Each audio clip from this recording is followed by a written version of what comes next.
पतीसह त्याच्या प्रेयसीने ढकलून दिल्याने पत्नीचा मृत्यू झाल्याची घटना उघडकीस आली आहे। या प्रकरणी मृत महिलेच्या मुलीने ओझर पोलीस ठाण्यात फिर्याद दिली असून संशयितांना अटक करण्यात आली आहे।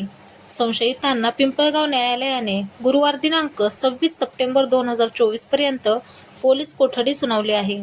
याबाबत ओझर पोलिसांनी दिलेली अधिक माहिती अशी की रजनी प्रकाश वालदे वय 50 राहणार गुड्डी गोदाम गौतमनगर नागपूर या त्यांच्या मुलगी मुमुलासोबत राहत होत्या, तर त्यांचे पती प्रकाश तुकाराम वालदे वय 60 राहणार जवळके शिवार तालुका दिंडोरी येथे राहतात। रजनी वालदे यांना आपले पती एका महिलेसोबत मानस अपार्टमेंट एअरपोर्ट रोड 10वा मैल ओझर येथे राहत असल्याची माहिती मिळाली। त्यानुसार त्या मुलगी काजल सोबत दिनांक 15 सप्टेंबर रोजी ओझर येथे आल्या।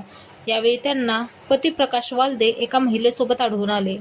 संतापलेल्या रजनी यांनी पती प्रकाश यांना घर खर्चासाठी पैसे का देत नाही याचा जाब विचारल्याने दोघांमध्ये शाब्दिक चकमक उडाली। त्याचे पर्यावसन झटापटीत होऊन प्रकाश व त्यांची प्रेयसी संशयित मंदाकिनी नामक महिला यांनी रजनी यांना ढकलून दिल्याने त्या किचन ओट्यावर पडल्या। यात त्यांच्या डोक्यास मागील बाजूने जबर मार लागला, त्यामुळे त्यांना उपचारासाठी रुग्णालयात दाखल करण्यात आले, मात्र उपचारादरम्यान त्यांचा जागीच मृत्यू झाला। याबाबत मयत रजनी वालदे यांची मुलगी काजल प्रकाश वालदे हिने ओझर पोलीस ठाण्यात फिर्याद दिली। त्यानुसार पोलिसांनी संशयित प्रकाश वालदे व प्रेयसी मंदाकिनी नामक महिला यांच्या विरोधात रजनी यांच्या मृत्यूस कारणीभूत ठरल्याप्रकरणी गुन्हा दाखल केला असून दोघा संशयितांना अटक केली। न्यायालयाने त्यांना 3 दिवसांची पोलीस कोठडी सुनावली आहे। या प्रकरणी अधिक तपास ओझर पोलीस करत आहेत।